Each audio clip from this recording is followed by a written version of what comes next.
Il n'a pas dérogé à la règle. Le ministre d'État, ministre des Infrastructures et Travaux publics, s'est donné à cet exercice dans le cadre du contrôle parlementaire. Il a donc répondu au cours de la plénière qui est partie du mercredi 13 au jeudi 14 novembre 2024 aux questions orales avec débat lui adressées par 3 députés nationaux dans le condensé de sa réponse aux préoccupations des auteurs de ces questions. Alexis Guissaro-Mouvouni est revenu notamment sur le déficit infrastructurel que rencontre la RDC avec seulement 5% du linéaire d'intérêt général revêtu, un contraste pourtant au regard du ratio de 25% dans d'autres pays de l'Afrique subsaharienne, situation marquée par le sous-investissement. D'où l'objectif du plan quinquennal du ministère des ITP qui vise à réaliser la connectivité intérieure et extérieure du pays dans les 5 années qui viennent avec 12 000 km de routes revêtues.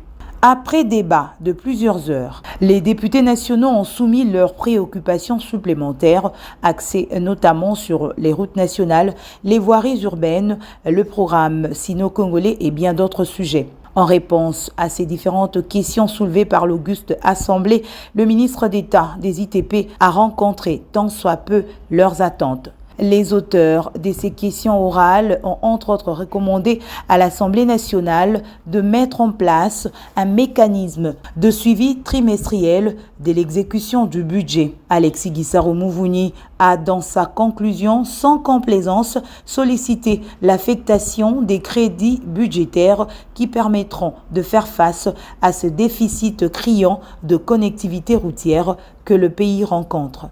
Le vrai problème que nous rencontrons, c'est le problème de financement.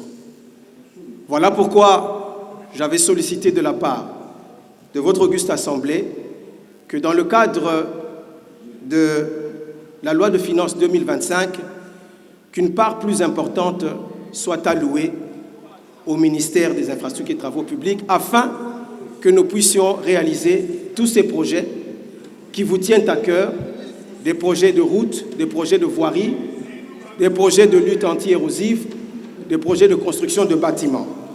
Peut-être que certains projets n'ont pas pu être réalisés, mais je voudrais simplement vous dire que je sollicite de votre part un accompagnement. Par accompagnement, je demandais effectivement que vous puissiez veiller à ce que les budgets soient effectivement alloués au ministère des Infrastructures et qu'ils soient effectivement décaissés. Le nombre de ces questions orales adressées au ministre d'État des ITP démontre à suffisance l'intérêt que le député accorde à la problématique des infrastructures de base au regard de ses conséquences sur la vie de la population.